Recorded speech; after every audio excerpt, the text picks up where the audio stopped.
నమస్కారం అండి. డాక్టర్ మోవా శ్రీనివాస్ మాట్లాడుతున్నాను. ఇవాళ మనం ఒక కాంట్రవర్షియల్ ఇష్యూ గురించి కాంట్రవర్షియల్ ఇష్యూ అంటే అంతగా పరిశోధన జరగని ఇష్యూ గురించి మాట్లాడదాం. అదేంటంటే గుడ్డులో సొన తినాలా పారేయాలా? మీకు తెలిసినట్లుగానే మామూలుగా చాలామంది డాక్టర్లు కూడా చెప్పేది ఏంటంటే గుడ్డు తినండి, గుడ్డు చాలా మంచిది, కానీ దానిలోని తెలుపు తినండి, పసుపు లోపల ఉండేది అది పారేయండి. కొంతమంది ఇంగ్లీష్లో ఏమన్నారంటే eat the white, throw the yellow to your dog అన్నాడు. కుక్కలకి బ్లాక్స్ ఉండవు, మీకు తెలుసో తెలియదు. జంతువులకి బ్లాక్స్ ఉండవు, కుక్కలకి కానివ్వండి, కోతులకు కానివ్వండి, వేటికి ఈ బ్లాక్ దరిద్రం ఉండదు, అది మనుషులకే ఉన్నది. సో వాటి గుండె ప్రాబ్లమ్స్ రావు కదా, వాటికి వేయచ్చు అన్నారు. ఇది పక్కన పెట్టి దీని గురించి మీరు ఇంటర్నెట్లో చదివినా కూడా కాంట్రవర్షియల్గా అటు ఇటు రకరకాలుగా చెప్తూ పోతున్నారు. దాని గురించి మాట్లాడదాం. సో మనం గుడ్లో ఉన్నటువంటి తెల్ల సొన అలాగే పచ్చ సొన కంపేర్ చేసుకు చూస్తున్నట్లయితే తెల్ల సొన ఏదైతే ఉందో అది ప్యూర్ ప్రోటీన్. దానిలో ఆల్బుమిన్ అనేటటువంటి ప్రోటీన్ ఉంటుంది. ఇది అతి తేలికగా అరిగిపోయేటటువంటి సింపుల్ వెయిట్, లోయెస్ట్ వెయిట్ ఉన్నటువంటి ప్రోటీన్. సో ఇది చాలా తేలికగా అరుగుతుంది. ఇన్ఫ్యాక్ట్ 7 నెలల బేబీస్ దగ్గర నుంచి కూడా ఈ ఆల్బుమిన్ పెట్టచ్చు అని చెప్పేసి స్టడీస్ చెప్తున్నాయి. బేసికలీ అక్కడి నుంచి 7 నెలల పిల్లల నుంచి ఎంత వయసు దాకైనా సరే ఈ వైట్ అయితే ఇవ్వచ్చు. ఎగ్లో ఉన్నటువంటి ఎల్లో ఇవ్వకూడదా అంటే దాని గురించి చెప్తాను. సో ఈ ఎవరైతే పసుపు సొనకి యాంటీగా మాట్లాడతారో వాళ్ళు ఇచ్చే ప్రధానమైన లాజిక్ ఏంటంటే, సో ఎగ్లో ఏంటంటే ప్రోటీన్ అంతా తెలుపులో ఉంది, మిగతా కొలెస్ట్రాల్ అంతా కూడా ఎల్లోలో ఉంది, కాబట్టి అది కాన్సన్ట్రేటెడ్ కొలెస్ట్రాల్ తింటే మరి నష్టం కదా, ఇది చెప్తారు వాళ్ళు. అది సత్యం కాదు, అది సత్యదూరం.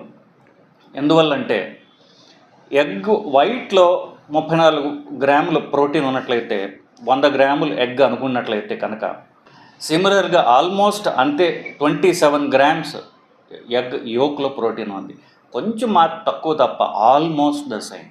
అంటే ప్రోటీన్ కోసం మీరు వైట్ తిని ఎల్లో పారేస్తే అది నిజంగా కరెక్ట్ కాదు. ఎందుకంటే you are losing half the protein.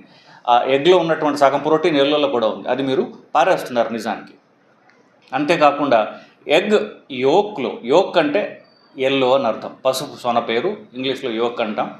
So పసుపు సొన అంటారు, రకరకాల పేరు పెట్టి పిలవచ్చు. రంగు పసుపుగా ఉంటుంది. బేసికలీ ఫాస్ఫేట్ అధికంగా ఉంటుంది. ఆల్మోస్ట్ లైక్ యోక్లో 5 ఉంటే ఇందులో 66 ఉంటుంది. ఆల్మోస్ట్ లైక్ చాలా ఫాస్ఫేట్ ఎక్కువ ఉంటుంది. అలాగే B12 అనేటటువంటి వైటమిన్ ఆల్మోస్ట్ 0.03 వైట్లో ఉంటే 331 మైక్రోగ్రామ్స్ ఎల్లోలో ఉంటుంది.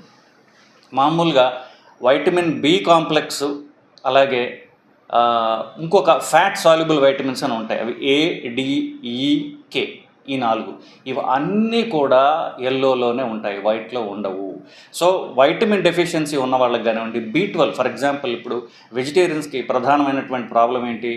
B12 ఉండదు. యానిమల్ ప్రొడక్ట్స్ తినే వాళ్ళకి ఇది ఎక్కువగా ఉంటుంది.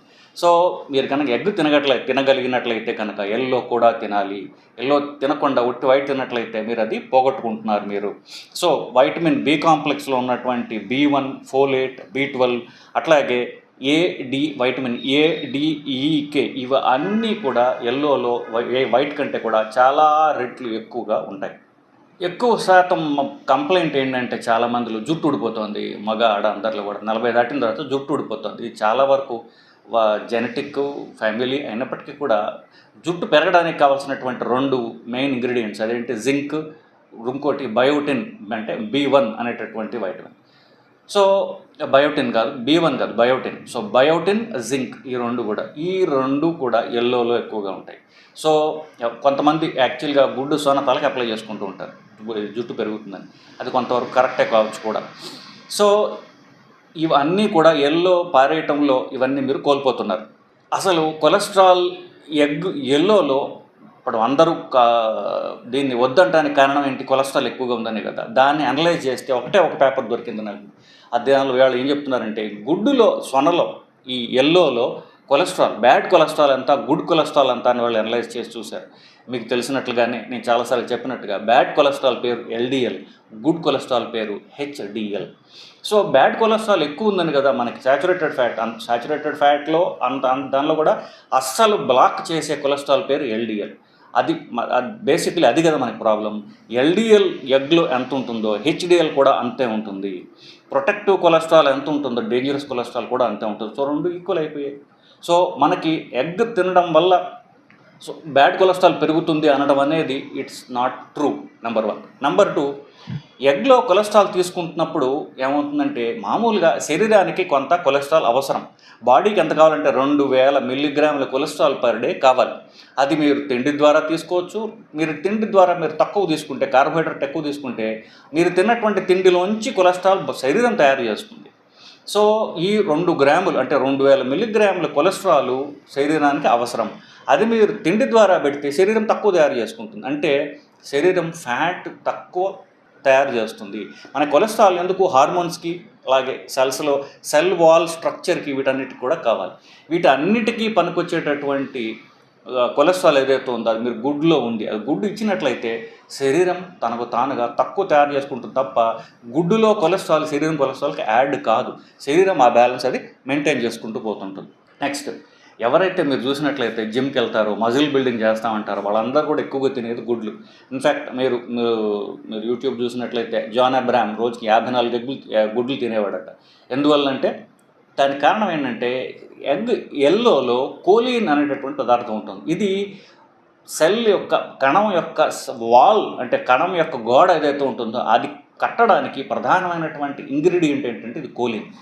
ఆ కోలిన్ ఎగ్ ఎల్లోలో చాలా అధిక శాతం ఉంటుంది. సో సెల్స్ కావాలి అంటే జుట్టు ఎక్కువ కావాలన్నా, కండలు ఎక్కువ పెరగాలన్నా, మజిల్ గ్రోత్ కావాలన్నా, కొత్త సెల్స్ కావాలంటే ఆ సెల్ వాల్ కావాలి. సెల్ వాల్ కావాలంటే కోలిన్ కావాలి. కోలిన్ ఎక్కువ ఉన్నటువంటి పదార్థం ఏంటి? Egg yellow. సో ఇదండి ముఖ్యంగా చూసుకున్నట్లయితే కనుక. సో నేను గుడ్డు యొక్క మొత్తం న్యూట్రియంట్స్ గురించి మాట్లాడట్లా, ప్రధానంగా ఎగ్ ఎల్లో గురించి యొక్క మిస్కన్సెప్షన్స్ అనేవ్వండి, హాఫ్ ట్రూత్స్ కానివ్వండి, వీటి గురించి నేను యాడ్ చేస్తున్నాను. అసలు కొంతమంది డైట్ గురూస్ ఉన్నారు. వాళ్ళకి సైన్స్ కంటే కూడా ఆచార వ్యవహారాలు, మతము, వీటి మీద ఎక్కువ వాళ్ళ యొక్క ఆలోచనలు డైట్ మీద పెడుతూ ఉంటారు. వాళ్ళు ఏం చెప్తారు, అసలు గుడ్డే మంచిది కాదు, గుడ్డే తినకండి, ఇలా చెప్తుంటారు. సో వాళ్ళందరికీ ఒకటే చెప్తాను నేను, మీకు కూడా అది ఒకటి చెప్తున్నాను. గుడ్డు తినడం మంచిదా కాదా, మీకు నేను చెప్పింది మీకు మీ నమ్మకాలకు విరుద్ధంగా ఉన్నట్లయితే గూగుల్లో చదవండి, సైన్స్లో చదవండి. ఎగ్లో ఎన్ని క్యాలరీస్ ఉన్నాయి, ఎగ్ వైట్ మంచిదా, ఎల్లో మంచిదా, ఎల్లో పారేయొచ్చా, నేను చెప్పిన దాంట్లో ఎక్కడన్నా కాంట్రడిక్టరీ కనిపిస్తే ఆ కామెంట్స్ రూపంలో తెలియజేయచ్చు మీరు. సో ఎక్కడన్నా సరే గుడ్డు చెడ్డది అనే వాళ్ళకి మీరు ప్రశ్నించాల్సింది ఏంటంటే ఎందువల్ల, మీరు అంటే అది యానిమల్ ప్రొడక్ట్ అని అఫ్కోర్స్ అలా అంటే మనం మాట్లాడేది ఏం లేదు. ఎగ్ తినడం వల్ల హాని జరుగుతుంది అని వాళ్ళు భావించినట్లయితే కనుక వాళ్ళు సైంటిఫిక్ ఎవిడెన్స్ ఇవ్వాలి, సైంటిఫిక్గా మాట్లాడాలి తప్ప మీ నమ్మకాలని మీ డైట్ మీద రుద్దకూడదు. మీరు సెంటిమెంటల్గా చెప్పాలి అంటే ఎగ్ ఏదైతే ఉందో అన్ఫర్టిలైజ్డ్ ఎగ్ అంటారు. అంటే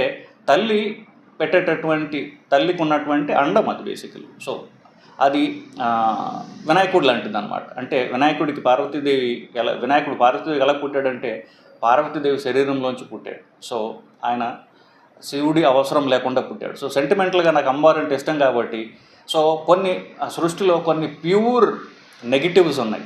ఒకటి ఎలక్ట్రిసిటీ అంటే కరెంట్, రెండవది గుడ్డు. ఇది ప్యూర్ ఫిమేల్ అంటే పూర్తి ఫిమేల్ బాడీ నుంచి వచ్చాయి అవి. సో మేల్ బాడీ అవసరం లేకుండా ప్యూర్ ఫిమేల్స్ అంటే అమ్మవారికి ప్రత్యక్ష స్వరూపాలవి. నేను ఎగ్ తినడానికి నేను సందేహించను. ఇన్ఫ్యాక్ట్ రోజు అట్లీస్ట్ 3-4 ఎగ్స్ లంచ్లో తింటాను నేను.